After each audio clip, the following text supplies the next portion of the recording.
வணக்கம் ஃப்ரெண்ட்ஸ், இது திருவண்ணாமலை. இன்றைக்கி பௌர்ணமி. அதனால் மலையை சுற்றி 14 கிலோமீட்டர் மக்கள் கிரிவலம் வந்துட்டுருக்காங்க. அண்ணாமலையாரோட ஆசீர்வாதம் கிடைக்கணுன்றதுனால. அது மட்டும் இல்லாமல் மலையில் மூலிகை இருக்கிறதா சொல்கிறாங்க. மூலிகையோட காற்று நம்ம மேலே படும்போது நமக்கு உடம்புக்கு ரொம்ப ஆரோக்கியமாக இருக்குதுன்னு சொல்லுவாங்க.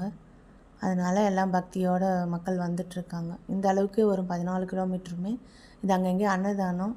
இந்த கியூ நிற்கிறாங்க பாருங்கள், அங்கங்கே சாப்பாடு, சுக்காப்பி, பால் அவங்களால வேண்டிக்கிட்டு என்ன முடியுமோ அதை அன்னதானமாக பண்ணுவாங்க. மலையை சுற்றி வரவங்க அதை வேணுன்றவங்க வாங்கி சாப்பிடுவாங்க.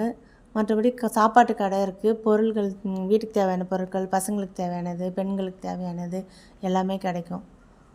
அது எல்லாமே வாங்கி சாப்பிட்டுட்டு ஜாலியாக சுற்றிட்டு வருவாங்க. கால் வலியே தெரியாது, ரொம்ப கஷ்டமே தெரியாது. அந்த அளவுக்கு ஜாலியாக இருக்கும். நீங்கள் இது வரைக்கும் வரலைன்னா ஒரு டைம்